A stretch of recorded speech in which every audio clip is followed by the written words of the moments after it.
Donc, le courage quoi? Spirituel. Prenons 1 Jean chapitre 3, verset 8. Nous commençons.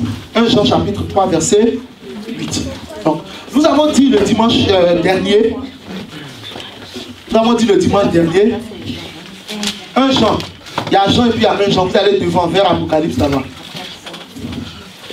Lisez la Bible à la maison, comme ça vous êtes habitués. 1 Jean chapitre, c'est après 1 Pierre, 2 Pierre là, devant là-bas. 1 Jean chapitre 3, verset 8. Donc dimanche dernier, nous avons dit que notre Seigneur n'a pas fait semblant. Dimanche dernier, notre soeur Edith a fait un travail formidable. Dieu te bénisse encore. Amen. Jesus name. Donc, dimanche dernier, nous avons expliqué que le Seigneur a vraiment souffert physiquement. C'est ça, non? Vous avez bien compris, non? Ok. Donc, Jésus n'a pas fait semblant de souffrir, mais il a vraiment pris les coups. Il a vraiment souffert et il a aussi pris les coups. Et donc, par rapport à ce courage physique que Jésus a montré, il est digne de notre respect. Franchement, il est digne de notre louange et de notre adoration. Tu dois pouvoir dire au monde entier que Jésus-Christ est ton sauveur. Parce que ton sauveur n'est pas un tricheur. Il a refusé de boire le vin mêlé à la myrrhe. Parce que s'il prenait cela, il n'aurait pas senti toute la douleur. Il a refusé parce qu'il voulait sentir toute la douleur. C'est-à-dire devant lui, il voyait le visage de la diaconesse. Amen. Il dit non, à cause d'elle, je refuse de boire cela. Il voyait ton visage, il dit non, je ne peux pas boire ça. Parce que je dois la sauver, je dois le sauver. Donc, vous avez en Jésus, en le corps de Jésus, une assurance et un repos. Gloire à Dieu. Amen. Et Jésus a pris ces coups-là pour ne pas que le diable chicote. Pour ne pas que vous ayez aussi des foyers dans lesquels on vous bat. Jésus a déjà pris les coups pour ne pas que ton mari te batte. Jésus a pris les coups pour ne pas que ta femme te manque de respect. Que ta femme te gifle. Comme ça, Jésus, on l'a giflé. Donc, ne gifle pas ton mari. En le giflant, tu permets aux Romains de gifler encore le Seigneur. Ne bats pas ta femme. En la battant, tu permets aux Romains de battre encore Jésus. Alléluia. Amen. Donc ce matin, nous continuons avec le courage spirituel. 1 Jean chapitre 3, verset 8, la Bible dit « Celui qui pratique le péché est du diable, car le diable pêche dès le commencement. Le Fils de Dieu apparu afin de détruire les œuvres du diable. » Donc regardez bien ce que la Bible donne comme information importante. Vous lisez avec moi ou pas? Oui. 1 Jean chapitre 3, verset 8, la Bible dit « Celui qui pratique le péché est du diable, car le diable pêche dès le commencement. Le Fils de Dieu, qui est le Fils de Dieu? Jésus, apparu afin de détruire les œuvres du diable. » Remarquez bien, on ne nous dit pas que Jésus apparu afin de détruire les œuvres des hommes. Mais on nous dit que Jésus a fait quoi? Apparu, il est venu afin de détruire les œuvres du diable. Donc contre qui est-ce que Jésus est venu? Contre le diable. Or, le diable n'est pas un être humain. Le diable est un esprit. Regardez, prenez Éphésiens chapitre 6. Prenons Éphésiens chapitre 6. C'est derrière. Éphésiens chapitre 6. Éphésiens chapitre 6. Verset 12. Ok, la Bible dit, car nous n'avons pas à lutter contre la chair et le sang, mais contre les dominations, contre les autorités, contre les princes de ce monde de ténèbres, contre les esprits méchants dans les lieux célestes. Vous voyez ce que l'apôtre Paul dit ici? C'est ce que l'apôtre Jean confirme de l'autre côté. Jésus apparut afin de détruire les œuvres du diable. Et dans Éphésiens chapitre 6, verset 12, il est écrit, car nous n'avons pas à lutter contre la chair et le sang, mais contre les dominations, contre les autorités, contre les principautés et contre les esprits méchants dans les lieux célestes. Donc, quand le Seigneur était envoyé en mission sur la terre, vous pouvez voir déjà depuis Genèse chapitre 3, verset 15, Dieu n'a pas envoyé ton sauveur pour se battre contre un homme. On suit. Éphésiens 6, 12, vous notez, après vous allez lire. Il faut qu'on avance. Donc Dieu n'a pas envoyé ton sauveur, pour lutter contre un homme. C'est pourquoi un chrétien n'a pas à chercher à être ennemi des hommes. C'est à cause de ça que la Bible dit, en Hébreux chapitre 12, soyez en paix avec tout le monde, tant que cela dépend de vous. Amen. Parce que, selon Éphésiens chapitre 6, verset 12, nous n'avons pas à lutter contre la chair et le sang. Donc, je n'ai pas à lutter contre un homme. Ce n'est pas un homme contre qui je dois combattre.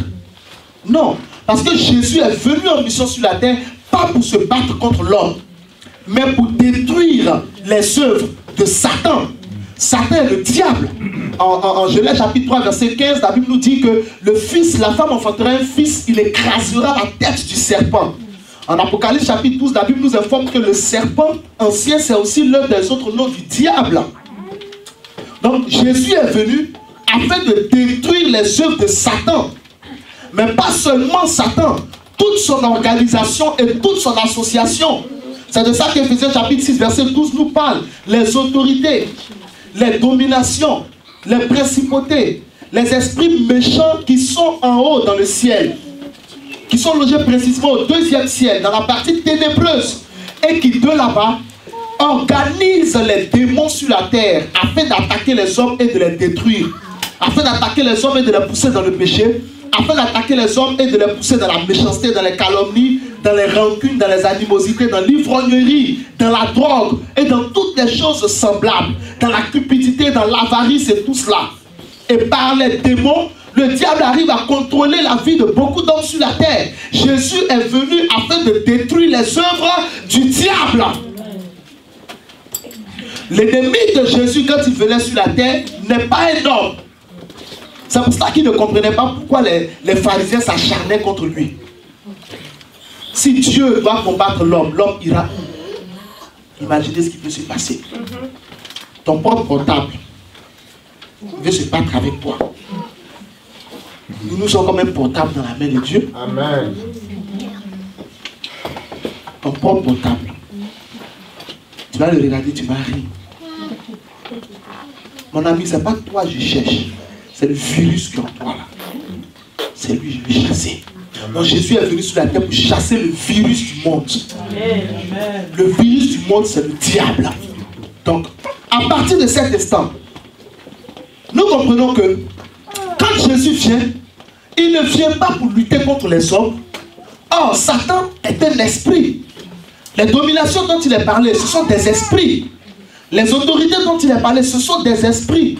Les principautés dont on parle en Éphésiens chapitre 6, verset 12, ce sont des esprits. Les esprits méchants dans les lieux célestes, c'est une autre catégorie d'esprits. Amen.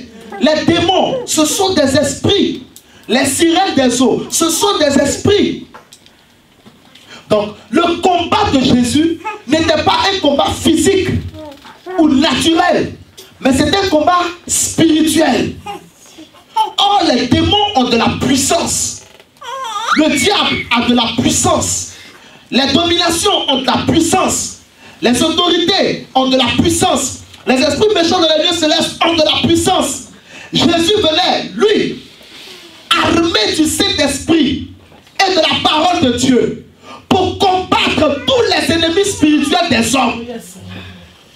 Suivez-moi ce matin. Il ne venait pas pour se battre contre des hommes, mais il venait pour se battre contre ceux qui sont plus forts que les hommes. Amen.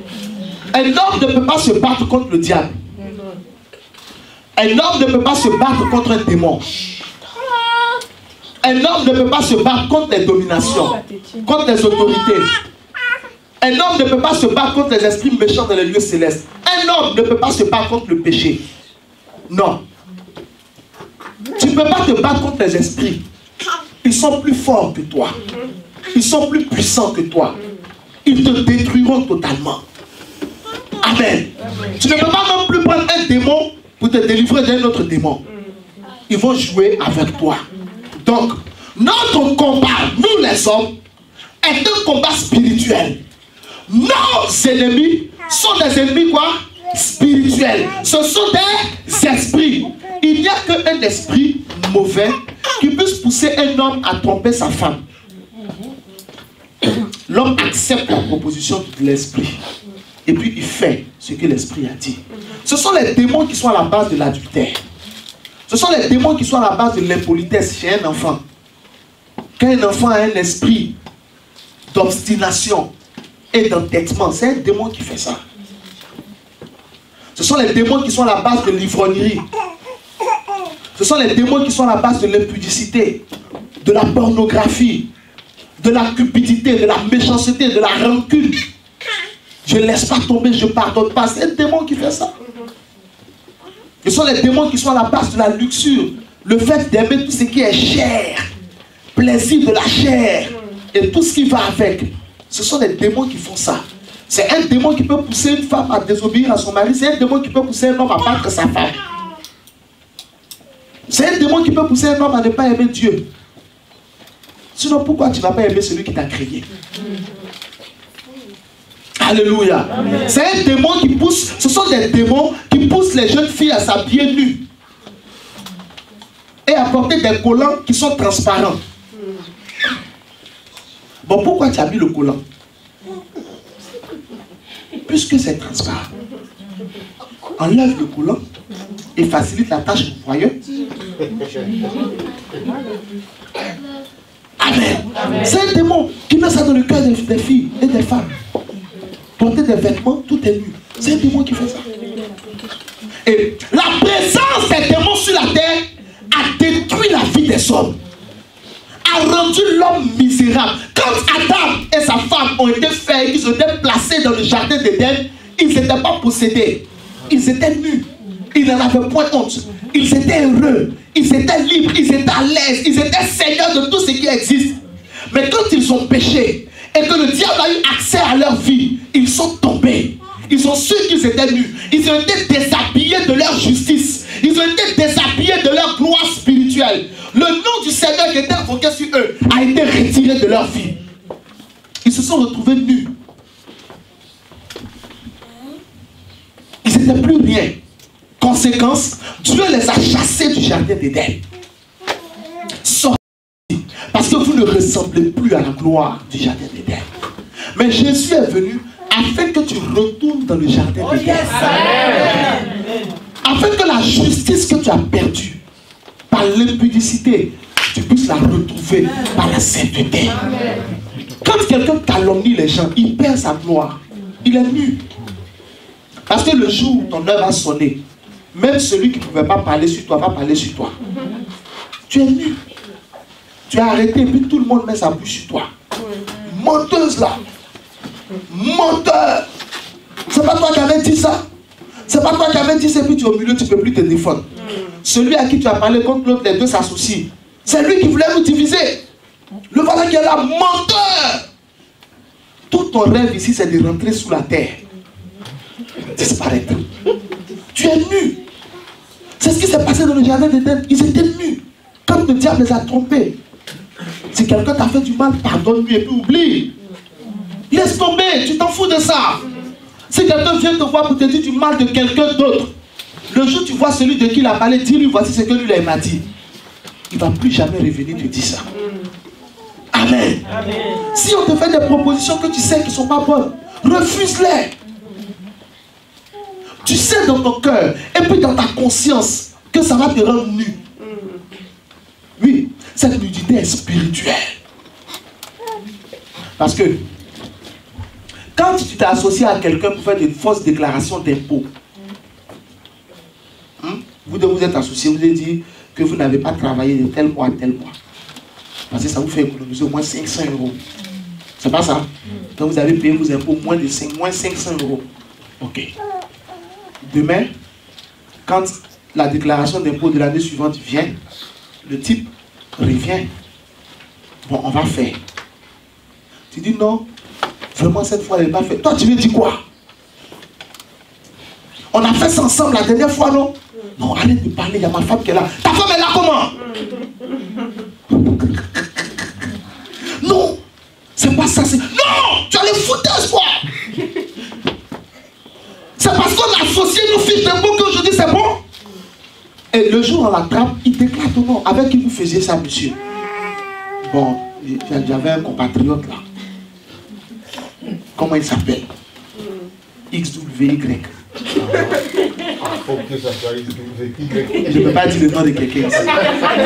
Acclame le Seigneur. Amen. Est-ce que vous êtes en train de comprendre l'introduction? Tu es nul. Tu n'as plus d'honneur. Tu n'as plus de vêtements glorieux sur toi. C'est pour ça que Jésus est venu.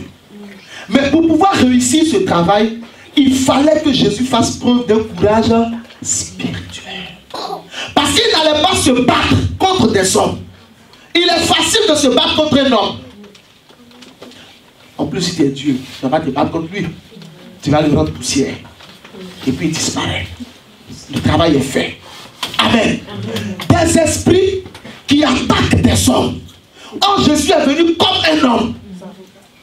Mais dans la puissance du Saint-Esprit, pour pouvoir se dresser contre tous les ennemis des hommes.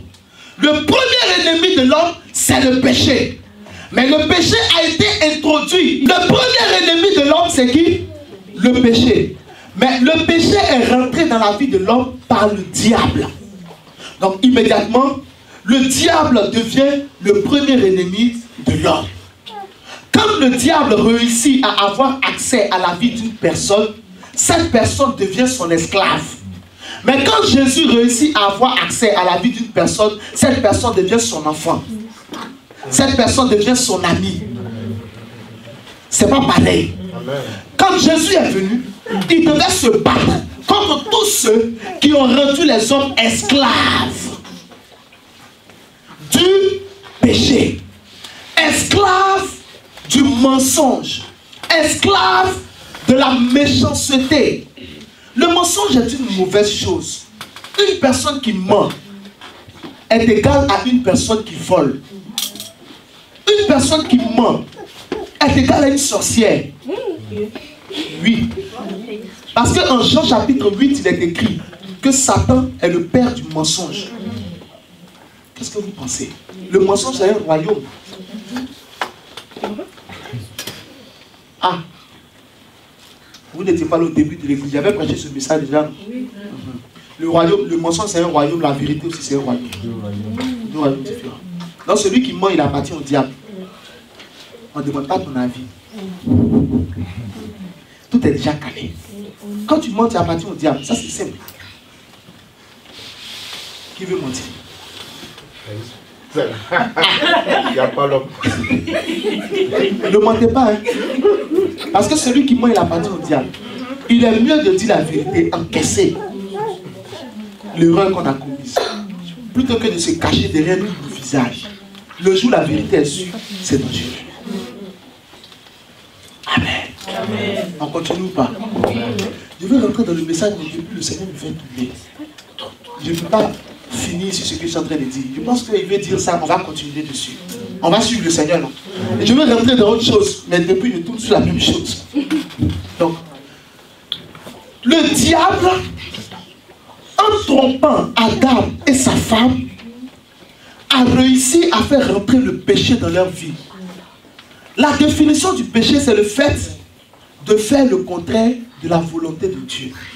Dieu a dit à Adam de ne pas manger le fruit de l'arbre de la connaissance du bien et du mal. Ils ont mangé. C'est ça le péché. Dieu dit, tu ne commettras point d'adultère.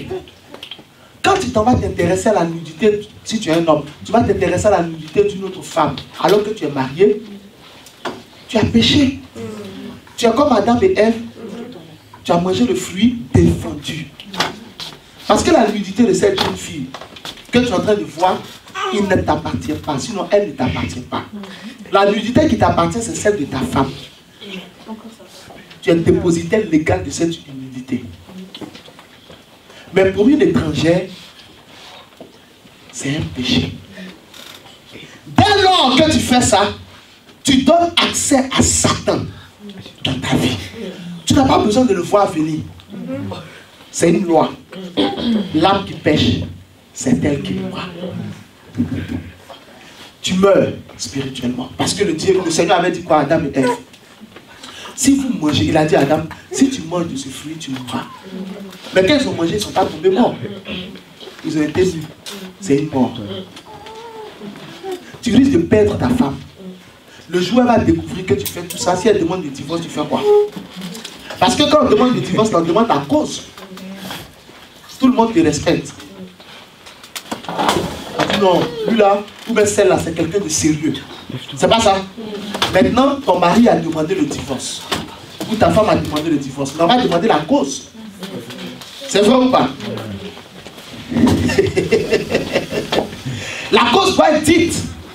Et tout le monde va entendre la cause. On dit, mais pourquoi son mari veut divorcer? Il y a des gens sur cette terre, ils aiment bien écouter la vie des autres. Ils sont comme les Grecs. Dans le livre des Actes des Apôtres, on dit les Grecs, ils aimaient bien écouter les nouvelles. Amen. Donc ils vont tendre l'oreille. Tu es obligé de dire, pourquoi tu veux divorcer? Je veux le laisser tomber parce qu'il me trompe. Aïe. Mais lui là, il est chrétien, non?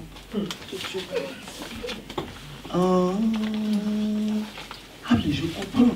Une fois même, quand il m'a dit bonjour, il m'a regardé de telle manière. Peut-être que ce jour-là, c'est comme Aman. Tu ne voulais pas violer Esther. Mais comme tu as fait déjà un, on dit Dieu là, toi aussi tu as fait.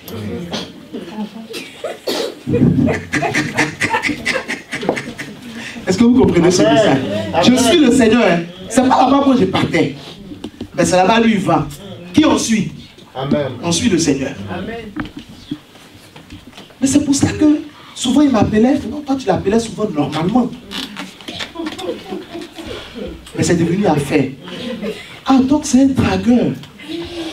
Mais pourquoi maintenant il y a le faux chrétien comme Samuel?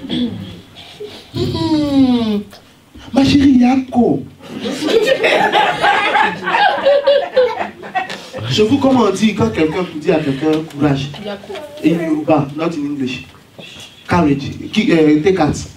How do you say it in Yoruba? You don't say it. Belé. Belé. Hein? Chez vous, c'est pas ça. C'est autre chose. Chez vous aussi, c'est autre chose. Il y a quoi aussi chez vous, c'est vrai. Chez vous, on dit quoi? Ok. Amen. Et puis, ça devient une affaire, ça prend toute la ville. Amen. Et toute la ville qui te respectait. Par exemple, vous êtes à Auxerre, vous n'êtes pas à Paris. Ou en Ile-de-France. En Ile-de-France, encore, tu peux t'en sortir. Parce que c'est grand. Tu es à Auxerre, tout le monde se croise à Leclerc. Donc, au centre-ville, à l'Arquebus,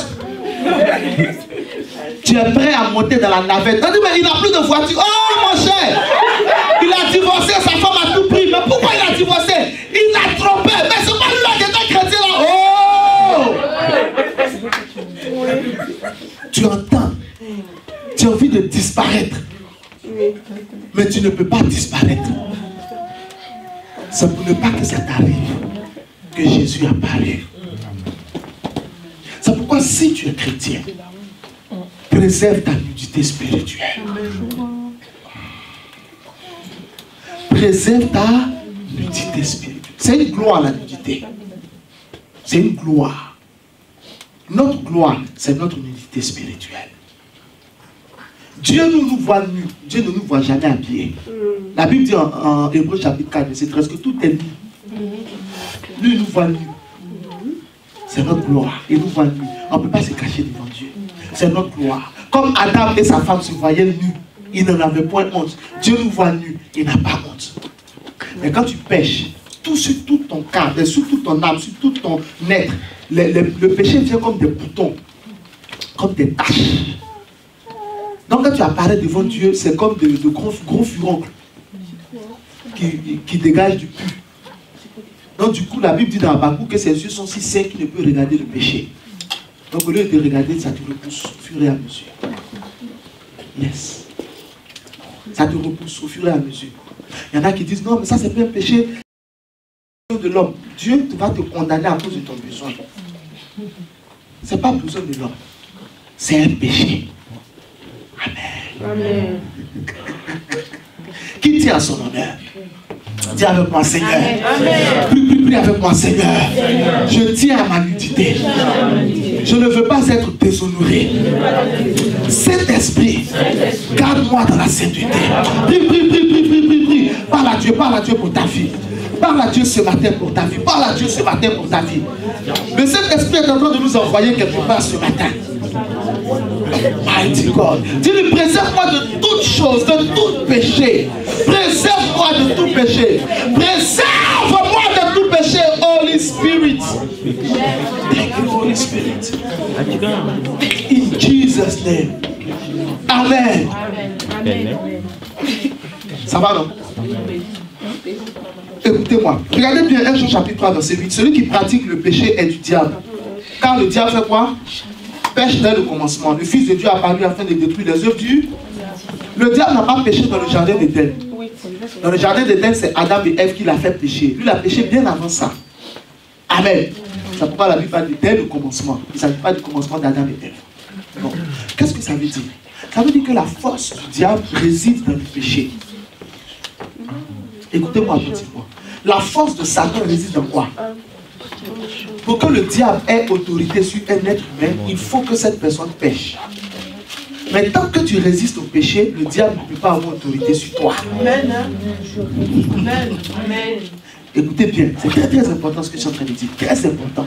Même les dominations qui sont citées dans l'Éphésiens chapitre 6, verset 12, les autorités, les principautés, les esprits méchants de l'église céleste, ne peuvent pas avoir autorité sur ta vie tant que tu ne pêches pas.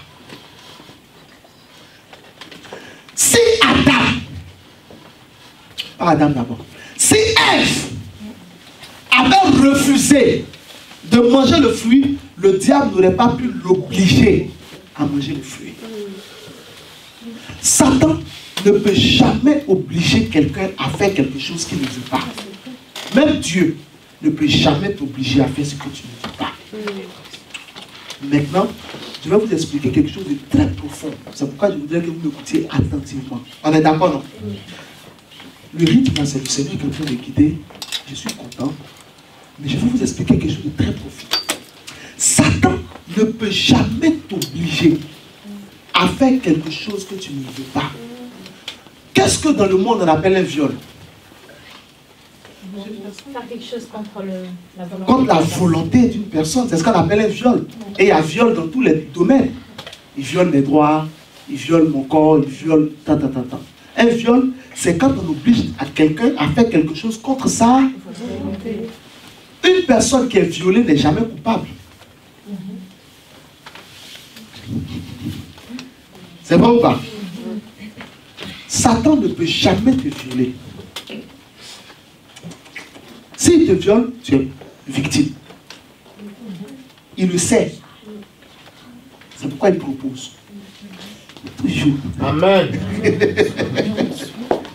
Dieu, à plus forte raison, le même Dieu, notre Créateur, ne viole jamais un être humain. Jamais. Maintenant, je vous explique quelque chose de très puissant. Écoutez-moi attentivement. Dieu est un être moralement libre. Ça veut dire que Dieu a la volonté en lui. Et Dieu fait ce qu'il a envie de faire.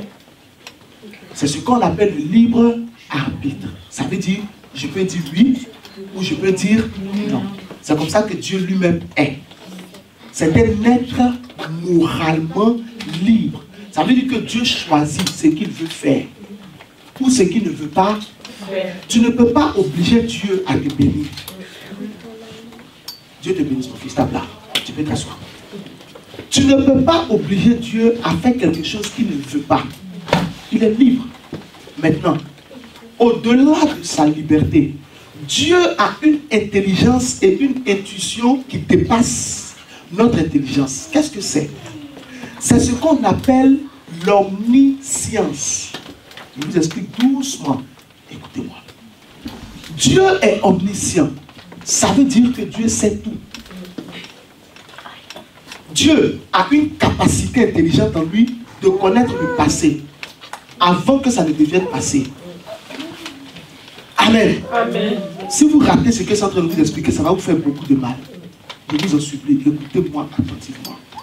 Dieu a la capacité de connaître le passé Avant même que ça ne devienne le passé, il sait déjà ce qui sera passé. Dieu a la capacité de connaître le présent avant même que ça n'arrive. Et Dieu a la capacité de connaître le futur avant même que ça n'arrive. C'est ce qu'on appelle omniscient. C'est-à-dire qu'il sait toutes choses. En même temps, Dieu sait tout ce que toi, tu feras avant que tu ne le fasses. Avant que tu ne penses à le faire. Il sait qu'est-ce que tu vas penser dans ton cœur avant même que ton cœur ne commence à le penser. Il sait. Donc Dieu, vous avez noté, non? Est omniscient. Ça veut dire qu'il a la capacité de connaître toutes choses. Avant que la chose n'arrive, il connaît tout. Il a la capacité de connaître le passé. Il a la capacité de connaître le présent. Et il a la capacité de connaître le futur. Avant même que ça n'arrive, Dieu sait que ça va arriver. Maintenant, est-ce que ça veut dire que le fait que notre Dieu sache toutes choses, tout ce que nous faisons, c'est parce qu'il le sait? C'est là-bas que je vais vous envoyer des trucs importants. Est-ce que le fait que Dieu sait tout, avant même que nous ne fassions une chose, est-ce que ça veut dire que tout ce que nous faisons, c'est parce qu'il le sait? Il y a beaucoup d'hommes qui pensent et qui disent souvent, si j'ai fait ça, Dieu même savait que j'allais faire, c'est pourquoi j'ai fait. Ça, c'est un piège du diable. Ce n'est pas la vérité. La Bible dit, Dieu dit dans Deutéronome, je mets devant toi la vie et la mort, le bien et le mal. Choisis. Le verbe quoi? Choisir. En Jean chapitre 3, verset 16, Jésus dit, car Dieu a tant aimé le monde qu'il a donné son Fils unique afin que quiconque croit en lui ne périsse point. Le verbe choisir revient encore. Ne serait-ce que ces deux versets-là nous expliquent ce que je suis en train de vous dire. Toutes les personnes qui pensent qu'elles font une chose et elles l'ont fait parce que Dieu savait qu'elles allaient le faire, se trompent. Jamais tu ne fais une chose parce que Dieu sait que tu vas le faire. Dieu sait que tu vas le faire, mais tu l'as fait parce que tu as choisi. Dieu nous a créés à son image. Genèse chapitre 1. Nous sommes aussi des êtres moralement libres. Donc, tout ce que nous faisons, ou tout ce que nous disons, nous le faisons et nous le disons parce que nous avons choisi de le faire et de le dire. Ce n'est pas parce que Dieu sait que tu vas le faire que tu l'as fait. Tu l'as fait parce que tu as choisi de le faire. C'est ta responsabilité. Si quelqu'un résiste à la tentation, ce n'est pas parce que Dieu savait qu'il allait résister à la tentation qu'il a dit non. Mais c'est parce qu'il a choisi de résister à la tentation. Je mets devant toi le bien. Choisis. Si quelqu'un se sanctifie, ce n'est pas parce que Dieu sait qu'il va se sanctifier qu'il a dit oui, je me sanctifie.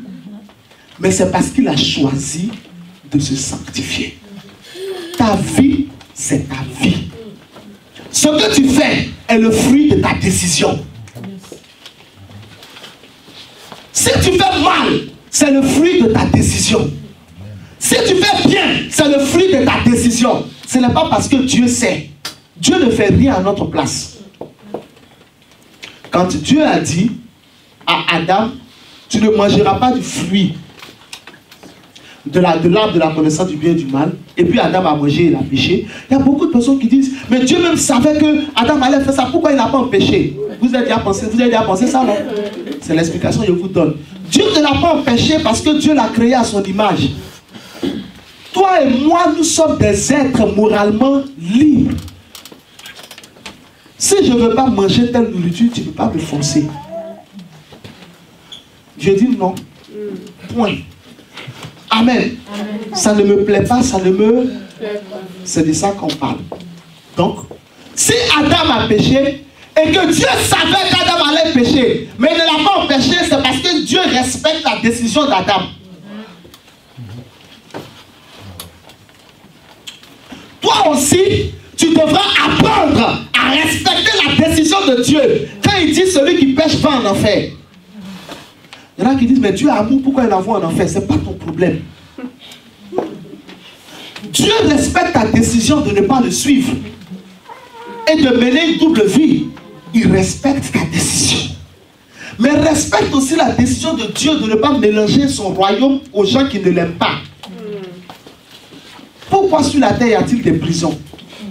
Pour ne pas mélanger les mauvais citoyens avec les bons citoyens. Le royaume de Dieu ne mélange pas les pécheurs aux saints. Un menteur ne rentre pas dans la Nouvelle Jérusalem, mais tu vas contaminer les gens. Quelqu'un qui est nerveux, il ne rentre pas au ciel. Aïe, il va commencer à crier là-bas.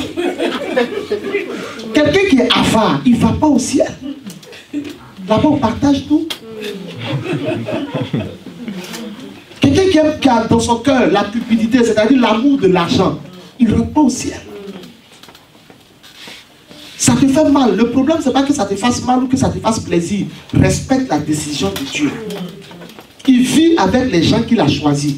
Maintenant, si toi, tu veux vivre avec lui, fais sa volonté. Amen. C'est pas compliqué. Quand tu te lèves le matin pour venir à l'église, c'est ta décision. Ce n'est pas le Saint-Esprit qui a pris la décision pour toi. Quand tu sors de l'église et que tu fais autre chose, c'est ta décision. Ce n'est pas parce que Dieu savait, c'est parce que tu as décidé. Si tu gifles ton mari, c'est ta décision. Dans ton cœur, tu as dit, je vais le gifler. Et ta main a accompli ta parole. Yes. Ce message ce matin. Amen. Ce n'était pas ce qui était prévu, hein. Mais c'est ce que lui, il veut prêcher. Vous voyez comment c'est merveilleux. Lui, il veut prêcher autre chose. Moi, je pouvais rester sur ce que je veux prêcher. Mais j'ai accepté de le suivre. C'est ma décision. Et comme ma décision est égale à sa volonté, j'ai fait ce qui lui plaît. Résultat, nous sommes bénis. Voici comment un homme peut être béni, voici comment une femme peut être bénie. Il y en a qui disent, non, mais être chrétien là c'est difficile. Je suis d'accord. Être chrétien c'est difficile. C'est pas facile. Pas facile du tout, du tout. Mais la Bible dit les commandements de Dieu ne sont pas pénibles. Là, il y a un problème. Donc, qu'est-ce qui rend la vie chrétienne difficile? Ce n'est pas les commandements de Dieu. Ce sont nos décisions. Ce sont nos choix. C'est simple. Entre pardonne, oublie, et puis ne pardonne pas, n'oublie pas. Si tu es encore en train d'hésiter, mais la vie chrétienne est difficile pour toi. Entre viens à l'église, et puis reste à la maison. Si tu es encore en train d'hésiter, mais la vie chrétienne est difficile pour toi.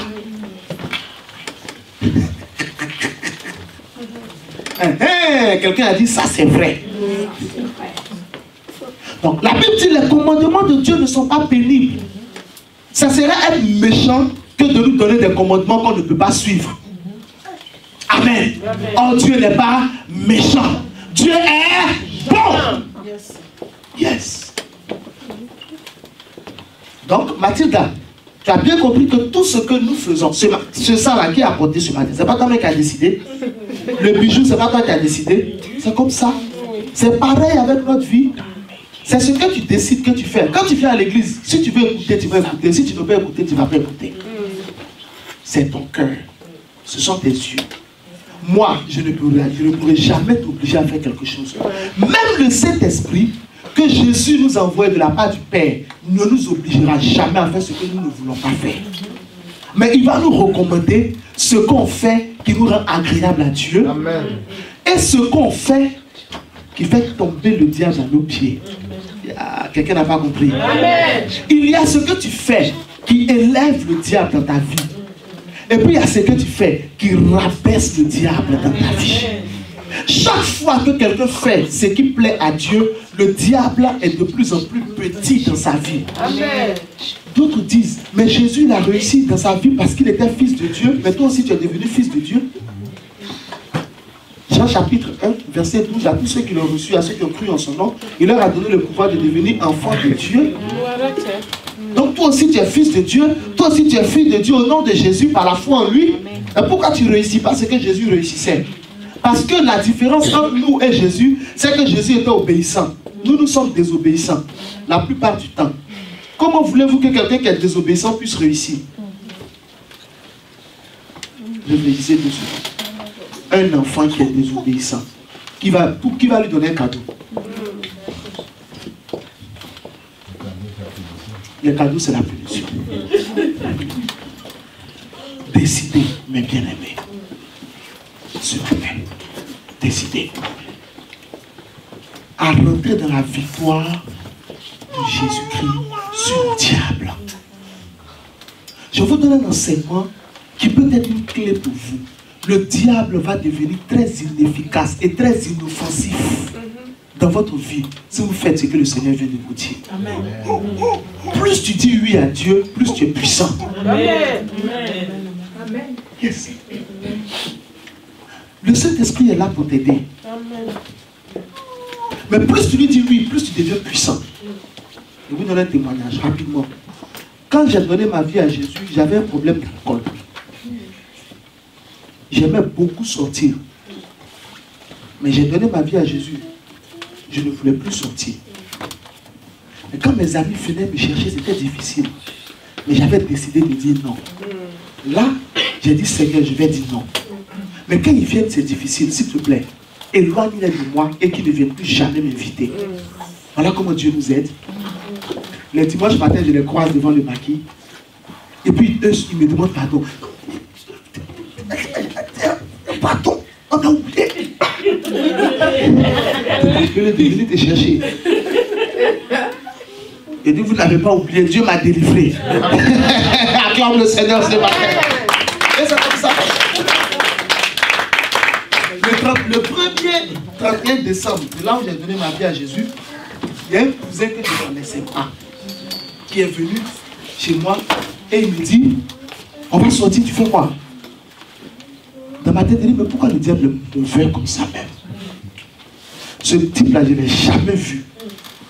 Aujourd'hui, j'ai pris la décision de ne plus sortir. Je m'apprête à aller à l'église pour notre mini-veillée. C'est là lui me dit, on va sortir. Satan, tu es vaincu. Je lui ai dit, mon frère, je m'en vais à l'église. C'est ma décision. Dieu savait que j'allais résister. Mais j'ai décidé de résister.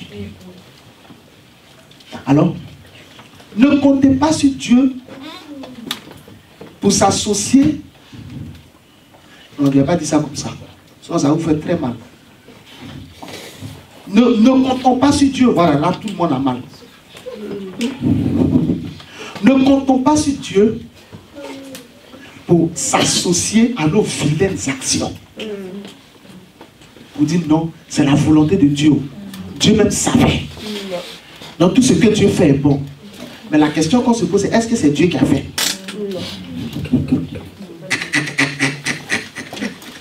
La Bible dit, tu ne prendras pas le nom de ton Dieu en vain dans les 10 commandements. Ça veut dire que tu n'associeras pas le nom de Dieu au péché. Dieu même sait qu'en Europe, ici c'est Dieu. Dieu sait. Donc si on fait fausse déclaration, les blancs là c'est comme ça ils sont. Ça là, Dieu n'est pas d'accord avec nous. Dieu sait que l'Europe est dure. C'est pourquoi il t'a donné l'intelligence. Afin que tu trouves ta voie. Dans la Bible, tu as tous les exemples des personnes qui ont réussi dans des territoires hostiles. Tu as Joseph. Qui est au courant de ça? Bien. Tu as Daniel. Qui tellement il était béni a refusé une bénédiction. On l'a violé pour le bénir.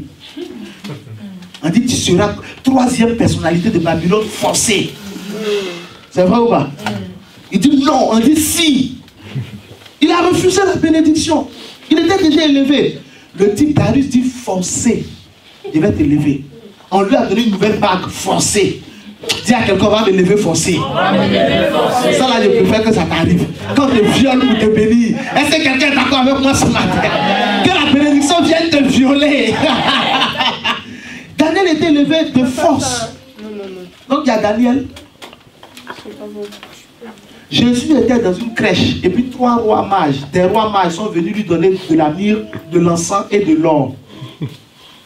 Tu peux être avancé ici et puis devenir une grande personnalité. C'est pas quand tu es parti à Paris, tu vas être élevé. C'est la faveur de Dieu qui permet à quelqu'un d'être élevé. Donc, Dieu sait que l'Europe est dure. Lui, moi-même, quand je suis arrivé en France, les premiers jours, il m'a dit ça. Donc, je te confie. Mais Dieu sait qu'on doit être malhonnête pour réussir en Europe. Là. Ça, là, il n'est pas au courant. Si tu as décidé d'être malhonnête, c'est ta responsabilité. Mais ne l'associe pas à ça, de grâce. Dieu nous a appelés pour de bonnes œuvres. Vous avez la conclusion du message. Il a changé le message. Mais ce message est bon. Voilà.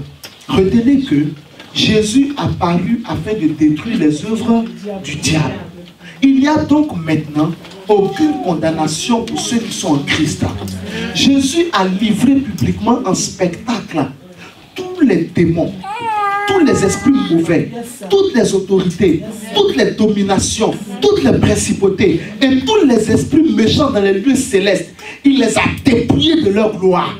Et il a effacé l'acte dont les ordonnances te condamnaient, dont les ordonnances me condamnaient, dont les ordonnances nous condamnaient. Colossiens chapitre 2, verset 14 à 15. Dieu l'a établi au-dessus de tout nom qui se peut nommer dans ce siècle. Et dans le siècle à venir, dans le ciel, entre le ciel et la terre et sur la terre, tout nom qui se peut être nommé est en dessous du nom de Jésus. Jésus a fait le boulot. Il a suffisamment fait le travail pour que toi et moi, nous trouvons aujourd'hui une exhortation dans notre vie. Nous n'avons plus le droit de craindre un démon. Nous n'avons plus le droit de céder facilement à la tentation. Je dois utiliser ma décision pour s'aimer de bonnes œuvres. Que je pense à mon Dieu, que je pense à moi, que je pense à ma famille et que je pense à ma descendance. Toute bonne action que je vais poser sera un bon fruit pour tous ceux qui sont autour de moi. Jésus est digne de confiance de ta part. Parce que tu as dans le nom de Jésus toute la force et toute la puissance nécessaire pour écraser Satan sous tes pieds. Qui se souvient de cette parole du Seigneur, Luc chapitre 10, verset 19? Voici, je voyais Satan tomber du ciel comme un éclair. Je vous ai donné le pouvoir de marcher sur les serpents et les scorpions et sur toute la puissance de l'ennemi. Et rien ne pourra vous nuire. C'est impossible que quelque chose te nuise aujourd'hui. Tu n'as pas à craindre le diable, même quand tu dors pendant la nuit, quand tu dors. L'ange de l'Éternel campe autour. Et il les arrache au danger. Il est là auprès de toi pour t'arracher au danger. Qui peut t'effrayer? Jésus-Christ assure ta sécurité. Personne ne peut te détruire. Parce que Jésus a détruit celui qui a la puissance de te détruire. Même la mort, il a dépouillé de sa puissance. 1 Timothée chapitre 1. Il a dépouillé, il a réduit à l'impuissance la mort. Il a réduit à l'impuissance. À l'impuissance, c'est-à-dire que la mort existe, mais elle n'a pas de puissance sur toi. Tu mourras quand ton heure viendra. Amen. Yes. Amen. Amen. C'est pourquoi David dit, je ne mourrai point, mais je vivrai et je raconterai les œuvres de l'Éternel. Il a réduit à l'impuissance. Aucun démon, même s'il vient du plus profond lieu de l'enfer, n'est plus puissant que le nom de Jésus. En Philippiens chapitre 2, il est écrit que c'est pourquoi son Dieu lui a donné le nom qui est au-dessus de tous les noms. Afin qu'au nom de Jésus, tout genou fléchisse sur la terre, dans le ciel, sous la terre, entre le ciel et la terre. Et que toute langue confesse que Jésus-Christ est Seigneur à la gloire de Dieu le Père. Un chrétien qui utilise le nom de Jésus en toute sainteté, le Saint-Esprit dégagera la puissance nécessaire pour accompagner sa prière. Et les murailles s'écrouleront, les eaux se sépareront. Et toi, tu passeras à sec. Il dit, 1000 tomberont à ma gauche, 10 000 tomberont à ma droite. Qu'est-ce que ça veut dire? Que j'avais 1000 personnes à ma gauche qui veulent me tuer. J'ai 10 000 personnes à ma droite qui veulent me tuer. Moi, je suis seul. Et les deux groupes arrivent pour pouvoir m'écraser. Mais non, ils ne pourront pas. C'est pas possible. Parce qu'au nom de Jésus, tout genou fléchit dans le ciel, sur la terre. Un pour le ciel et la terre. Et toute langue confesse que Jésus-Christ est Seigneur à la gloire de Dieu le Père. Alors je commence par ceux qui sont peu nombreux. Je me tourne vers ceux qui sont à ma gauche. Et puis je dis au nom de Jésus-Christ de Nazareth, à genoux, ils tombent et tout. Je me tourne sur ceux qui sont à ma droite. Et je dis au nom de Jésus-Christ de Nazareth, à genoux, 1000 tomberont à ma gauche, 10 000 tomberont à ma droite, je ne serai pas atteint. Le verset n'est pas terminé, mais de mes yeux, je ferai la rétribution des méchants. Il écrasera nos ennemis sous nos pieds. Il écrasera nos ennemis sous nos pieds. Et ça, c'est plus tard par David qui le dit. Avec Dieu, nous ferons des espoirs. Il écrasera nos ennemis sous nos pieds. Ici, ce n'est même plus moi qui écrase mes ennemis, mais c'est le Saint-Esprit par sa puissance qui se charge d'écraser mes ennemis. Le diable viendra contre moi par un chemin, mais il s'enfuira par 7 chemins différents. Les dominations viendront, les autorités viendront, les principautés viendront, les esprits méchants dans les lieux célestes et même sur la terre viendront, les esprits mauvais viendront contre moi, organisés, en rang organisé, afin de me détruire. Mais quand je dirai arrière de moi au nom de Jésus, une seule fois suffit. Je n'ai pas besoin de transpirer, je n'ai pas besoin de sauter à gauche, de sauter à droite. Une seule fois suffit, parce que le ciel est d'accord avec ma prière, parce que la terre est d'accord avec ma prière.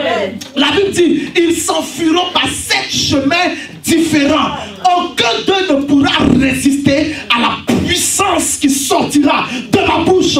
Quand je dirai arrière de moi Satan, au nom de Jésus, ils tomberont tous. Quand j'arriverai sur un territoire et qu'on dira dans ce territoire nul ne réussit, moi je dirai à la terre, je réussis. Tu m'accorderas ta graisse. Je dirai au ciel, je réussis. Tu m'accorderas ta rosée. Là où on a dit on ne réussit pas dans les affaires ici en Europe, je peux réussir parce que je le crois. Je le crois, je le crois, je le crois, je le crois. I believe I can make it. Yeah, it was in the name of Jesus. Je le connais. Qui peut me dire que je ne le connais pas? Moi, je connais mon sauveur. Je sais qui est mon sauveur. Je sais qui est ma forteresse. Je sais qui est celui sous qui je me mets. Je sais celui qui est mon ombre. Je sais celui qui est mon abri. Je sais celui qui est ma force et ma puissance. Je sais celui qui est mon Père. Je sais qui est mon berger, qui est mon guide. Je sais que Jésus-Christ a fait le boulot afin que moi, je n'ai qu'à récolter les bénéfices. Je ne viendrai pas mourir une deuxième fois pour ma foi. Il a déjà payé le prix pour moi. J'ai confiance en lui. Amen. Alors je choisis de faire ce qui lui plaît. Amen. Et quand le diable viendra à moi, j'ai la connaissance. Il n'y a plus d'ignorance dans ma vie. Par la puissance du Saint-Esprit. Et dans le nom de mon Seigneur et mon Sauveur, Jésus, j'ordonne à tous les démons qui venaient contre moi. Satan!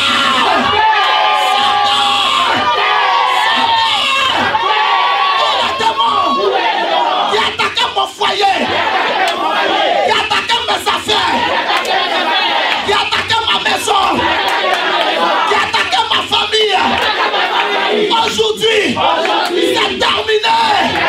C'est terminé. Sortez. Je vous chasse. Je vous chasse. Je vous chasse. Au nom de Jésus. La loi des maladies, c'est terminé. La loi de la queue, c'est terminé. La loi de la misère, c'est terminé.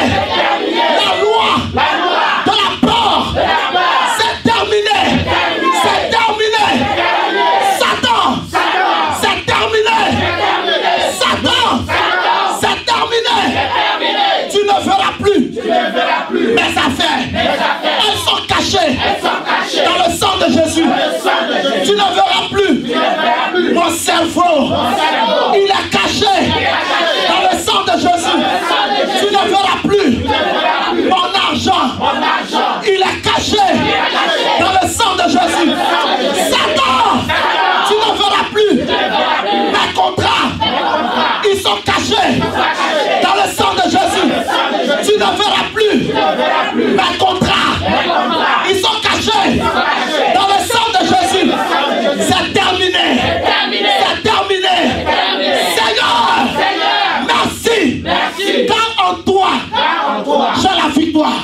victoire. Au nom de Jésus. Au nom de Jésus. Comment tu vas dire amen à ça?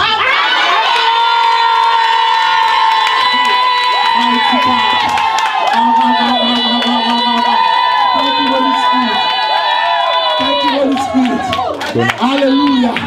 Assieds-toi dans la présence de Dieu au nom de Jésus. Yes.